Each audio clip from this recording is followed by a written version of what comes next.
Hello everyone and welcome to Ant News Network News.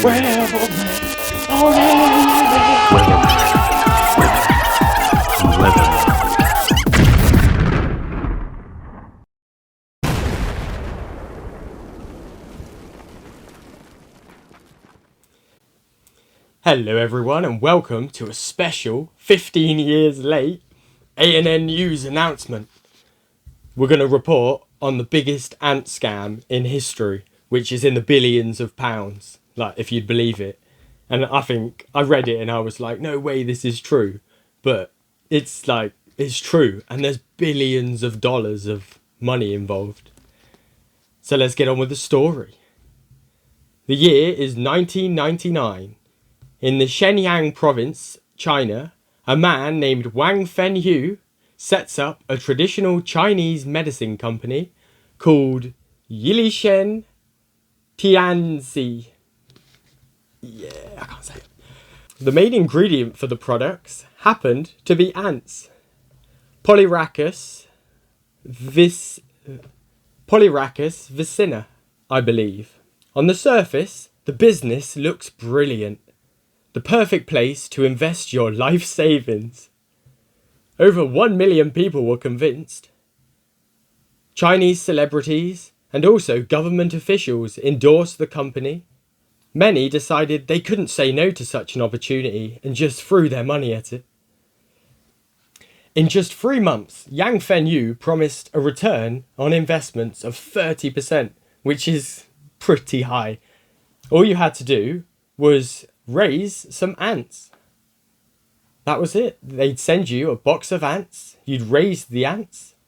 People were instructed to feed them sugar water, cake, and egg whites. And that was it. And I know what you're all thinking. The scam is the ants aren't going to live. No, that's not the scam. I don't think the ants actually had to live. It wasn't the most important bit. But yeah, people kept doing this. Gradually, as the business grew, with well-placed bribes and social manipulation, the scheme just got bigger and bigger. There are many confidence tricks used to part people with their money. And one of the best methods is to create a scam that is so big that nobody believes that it could be a scam. It's almost as good as creating a scam that's so old that nobody believes that it could be going on for so long. Hundreds of thousands of other people invested though. They all thought it must be safe because everyone's doing it. Once it got to this size as well, it was kind of understandable that so many people got involved. Whole towns as well would all get together and invest over £500,000 in some cases into just ants. Many investors were happy after the first round as well. Say you invested £1,000, they got their £1,300 back, but with the offer as well of, why don't you put it in for another 3 months? If you put it in, you'll get even more next time. So most people just did that, and it was their life savings for things like retiring and stuff. So you don't really need it until you're old. This happened over and over again. Occasionally people would withdraw some of their profits, but once it gets big enough, you can handle the few people that decide to leave. On the surface, it was all perfect though. The people that did withdraw as well, they got their money out of the system, and public trust just increased even more. Behind the scenes though, it was a Ponzi. They'd take money from person A, give it to person B as profit, B would then reinvest and end up paying A's interest, who then would reinvest as well, and the cycle would continue and continue. Done correctly in the books, this opens up all sorts of financial gateways as well, and a solid credit line, which can be siphoned out the side door.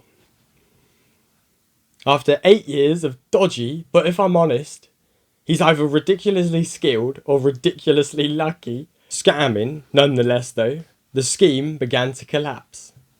Like a house of cards, all it takes to bring it down is one wrong move, and it's all on the floor. Maybe one large investor decided to pull out.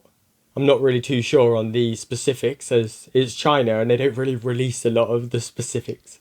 Somehow the loop was broken and 8 years of dodgy business and a total investment of over $1.2 billion. That $1.2 billion as well was the initial investments that people would put in as well, not the actual interest as well that they'd acquired, which, well, unfortunately, but obviously they weren't going to get. As I said, over 1 million people had invested and it all went tits up. People demanded their money back, but yeah, that wasn't going to happen. Demonstrations occurred outside government buildings as Wang Fenghui pushed the blame onto them allegedly. I'm not really 100% sure on what happened here because he got off really lightly and they made him say a little speech, but I have no idea who wrote the little speech. Protesters, though, were met by riot police, and the government spoke of compensating people who didn't cause a scene. That calmed the rioting and demonstrations down quite a lot. I'm pretty sure in the end as well, no compensation was ever paid out by the government, so it was all a big lie. People were also arrested for talking to the media, so it's kind of hard to get an answer out of anybody. Wang Fenghui was arrested, not for fraud though. He was arrested for traffic violations and disturbing the peace. He got the disturbing the peace bit in relation to the protests. They made him read a little speech publicly, which is the one where I'm not actually sure that he wrote it. I think they just made him say it. He got off pretty lightly though. For many, their life savings though had disappeared. Several people committed suicide. One man set himself on fire in Tiananmen Square. And many, many, many more lives were ruined by his bad malarkey. And that, my friends, is the biggest scam in ant history. $1.2 billion. In 2008, a copycat scam popped up, and this time the person only got to £417 million before it collapsed. They were arrested and sentenced to the death penalty.